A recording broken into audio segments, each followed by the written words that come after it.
Okay, we are rolling here. So this is the main event here. Okay, I can hear I cannot hear the pan smelling. I can smell the pan smelling here. But so this is what's going on. So we're gonna do a paella, okay? So paella pan also works with any other pans, okay? So you don't have to rush to Winners or wherever you're gonna buy home since your pans, Canadian Tire. It's okay, use your any other pans. You will see, this is just the for the preview. So yes, so a little bit of oil here going on. Bang. I don't know, I keep saying the bang, but it's the oil goes in the pan. And so what we're gonna start with, we're gonna start frying some of our meats, okay? So this is not a traditional paella. So paella, it's been dated back to the mid-19th century in Spain, and it's been more of the poor man leftover food that, you know, you just put the rice and everything else into your pan. So the most known to us has been Paella Valenciana. So what it is, it's actually a quite complex dish. So the Paella Valenciana is the dish that uses a rabbit, uses a chicken, and uses a seafood as well as a chorizo sausage. So that's quite a fancy, rather, dish for paella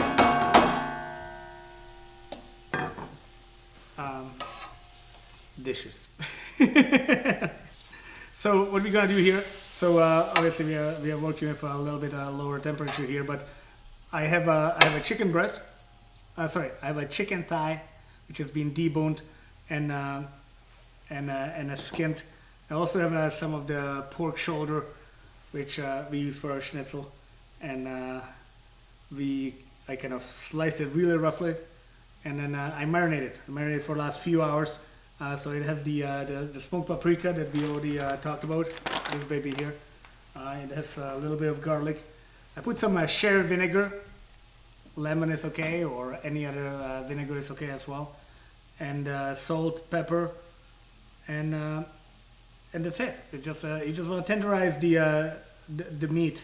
So when you're gonna cook it, it's actually gonna still be juicy, but it will already have its own flavor. It's like you're not expecting to gain the flavor from the paella itself, because rice is the main ingredient, and it's gonna suck up all the goodies. So you want the meat to be tasty on its own. So you don't want to be just a sidekick. You want to be a contender there.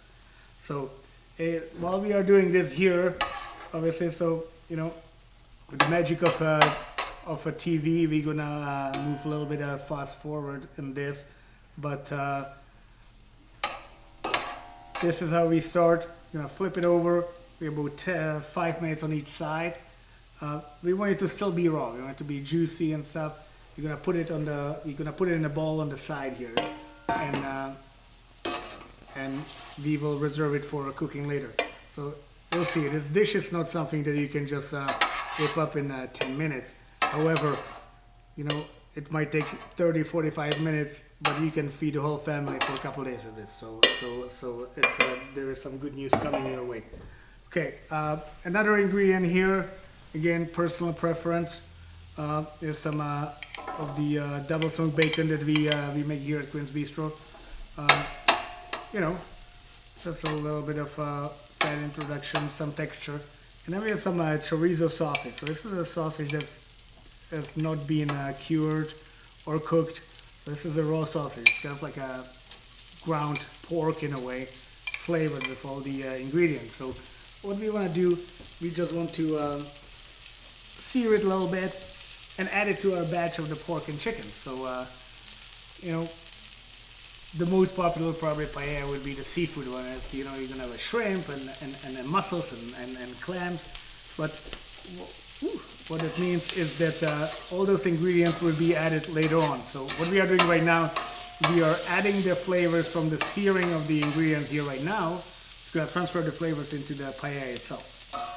So paella, very simply explained, it's the Spanish risotto. Okay, so the rice we're gonna use,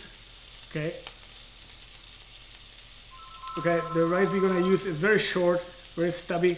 It's the same as the rice that you use for risotto. It's the rice. Somebody else is calling to book the dinner. But anyway, so this is the rice in Spain. It's called bomba.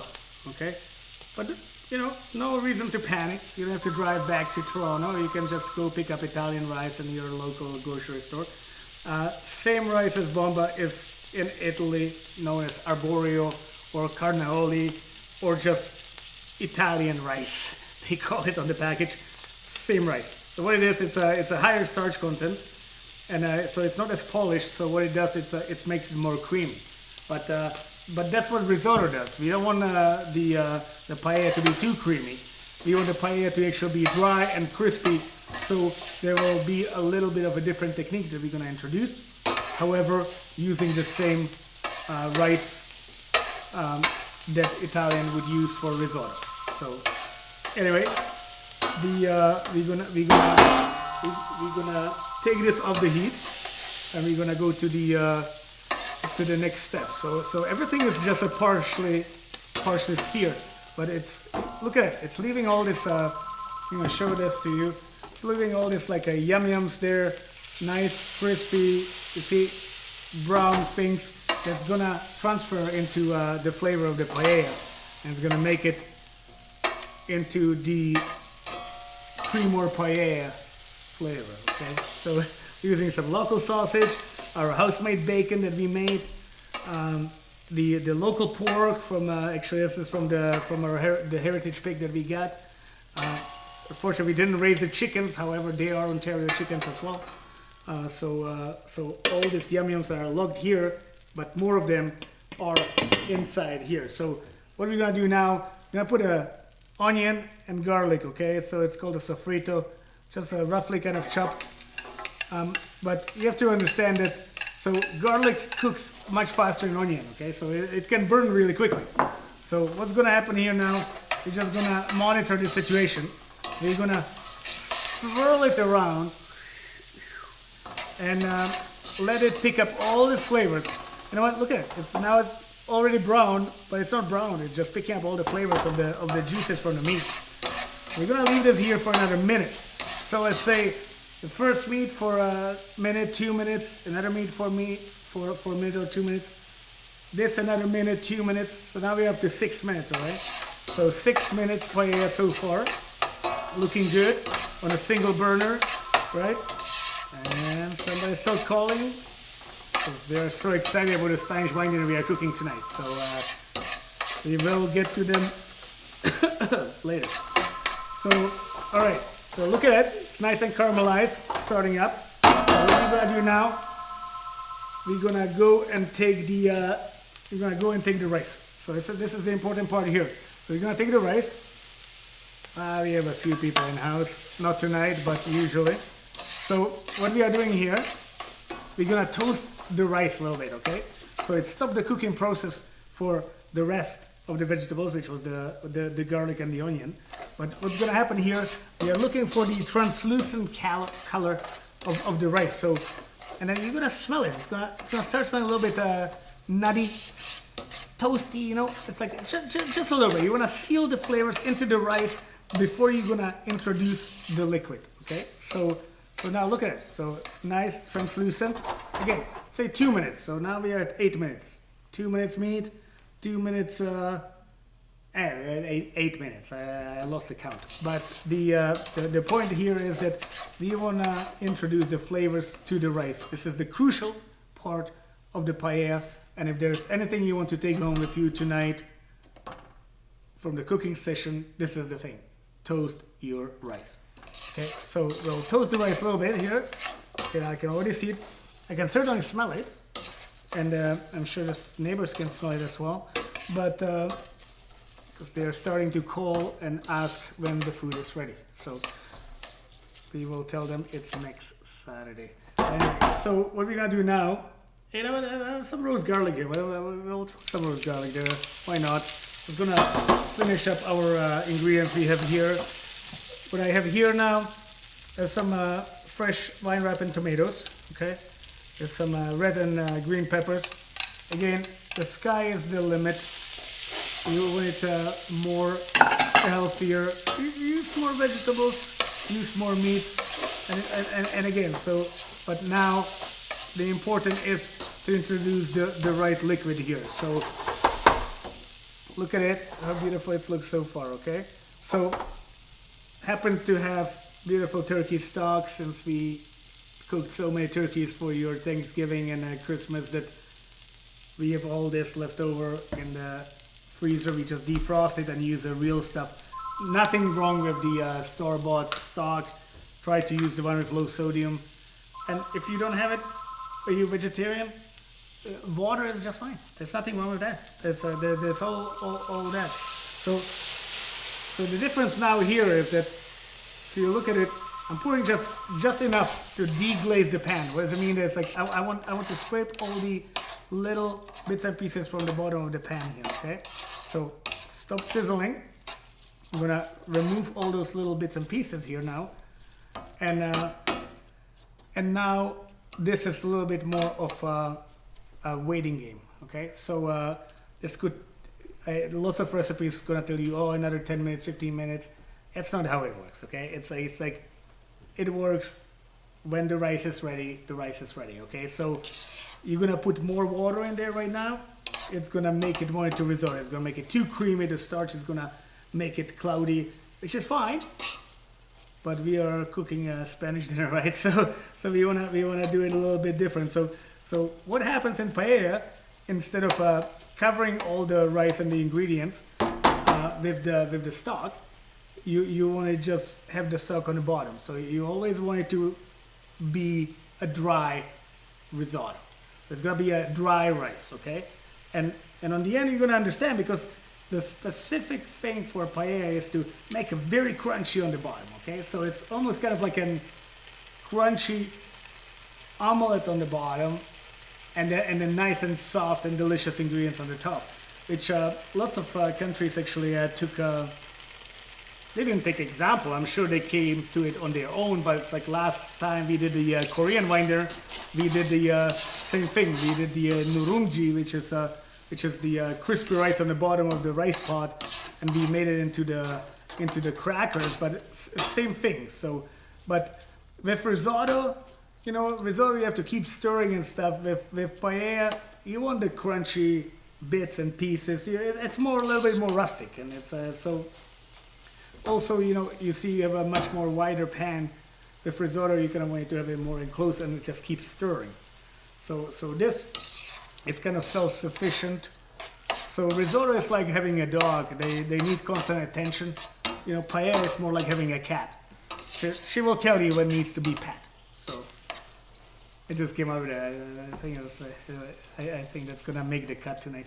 But anyway, in case I'm cut out, we'll put it on YouTube. So, but anyway, so far it's vegetarian for all the friends that don't eat meat. Okay, so far, and always it's gonna be gluten-free because we have a rice, and it's gonna be dairy-free. There's no cheese, so it's not like a risotto. So, smells delicious. So. You know what? So far, we have this thing going in here. You know what? I was gonna just do this and then not talk for a while and then cut back to the final product. But I'm kind of enjoying this whole process. So what we're gonna do now is that I'm gonna introduce the meat, because since we had such a low heat, it's gonna work for us with the to finish cooking process. Okay. So that's one. So we have the bacon, we have the chicken. The pork shoulder, and that's it, and or something else as well.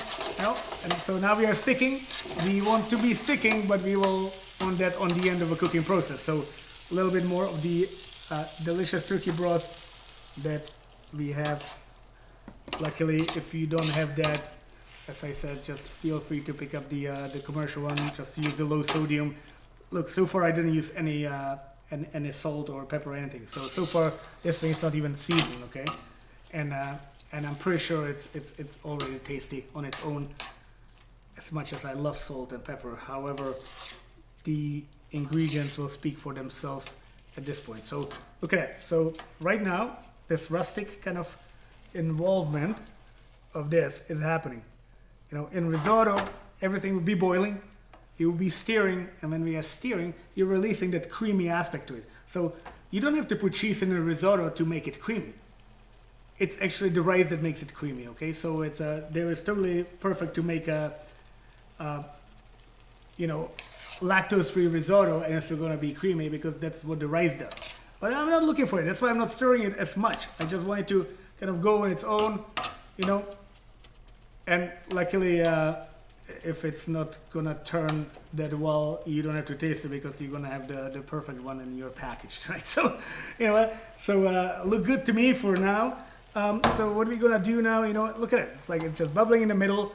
We are just kind of gently moving it around, but you can see rather dark color than a creamy anything, right? So we are looking for the dry rice that's gonna have each one of the grains separated from each other and just taste delicious on its own, but fully flavored by absorbing all these delicious liquids.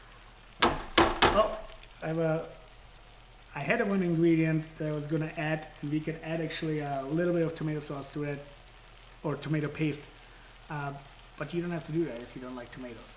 Some of my friends don't like tomatoes, so it's this is a good option. So now we have we'll pick the tomatoes for you, but we have an almost tomato-less, gluten-free and lactose-free version of risotto, which we will call paella, because it's our creamo Quince Bistro paella at the moment. So what we're gonna do now, I'm gonna take some herbs, because I don't want to keep them. We are closed for the next 2 days, so we're gonna use them all. So this is some chives, some parsley, never enough greens, right? And peas over here. Okay, so it's looking good to me. I still have a little bit of lemon left here. Might as well just give it a squeeze. Why not? I don't like leftovers. Did I already tell you that? And okay, well, one thing we didn't do. Salt. We haven't used any salt yet, so don't be afraid. This is a Malden salt versus the delicious salt from Malden, England, and I think this is what's gonna happen in this dish. So now we are pretty close to be done. Okay, so what's gonna happen? If you are seafood enthusiasts, this is the time you will take your shrimp, your mussel, and your clam, and you stuck it inside, facing out, opening up like beautiful flowers, and you take that thing and put it in the oven. For those meat eaters that I'm feeding tonight, we'll put this on and turn it on to the highest heat we have, and we're just gonna leave it. And so what's gonna happen here now, it's gonna create that beautiful crust on the bottom that everybody is after, okay? So look at the color. I mean, it's like, is this gorgeous or what? I mean, it's, you know, we could use broccoli and cauliflower and other things instead of meat, and we still would enjoy it as much. But this is the one that we created tonight, and I hope it will travel really well to your house, and I hope you will try this again on your own time.